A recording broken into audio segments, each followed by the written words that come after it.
Here's the crazy breakdown of everything that happened with my team at Worlds this year. I'm on a level 7 team called Rangers, and we knew this season would be a lot different. Last year, we were the underdogs. We hadn't won Worlds in years, even though there was a team that made an entire diss track about us. That was kind of interesting. We knew the targets were now on our back, and everyone's goal was to beat us. Being in an international division is pretty crazy because there are about 5 or 6 pretty decent American teams from some big name gyms, and only 3 from each country make it to compete the next day. Unfortunately, during our performance, we had a stunt drop and an athlete fall, and our coaches were pretty much convinced that we were going home. We showed up to the baseball field for the announcements, and they got to the top 3 spots, which all happened to be American teams. They announced third, and to our shock, it was a team that didn't have a very high difficulty, but they hit a really solid routine, and we thought, they took our spot. Then, an even greater shock, they announced us as second. Then the biggest surprise of all, after they announced first, we realized that our biggest rival, which had beat us so many times in the past before, was completely out of the game. We were so excited and so determined to win this, so we did a late night practice on the fields, and then they started turning off the lights on us. Again, we competed, and it was not what we hoped for. Going into awards, we were pretty much devastated. We had prayed for 2 hits and God said no, and so we just had to surrender to what he decided the outcome was going to be. I felt in my soul that we were getting second, and I feel like that was God's way of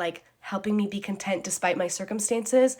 And to our entire team's shock, when they announced second, it wasn't us. We all stood there and we were like, no, you're kidding. We had done skills this season that nobody as an all-star team had ever done, like an entire squad of double ups. So apparently our difficulty was high enough to just get us through. The entire team was shouting, praise God, because the whole weekend did not feel like an accident.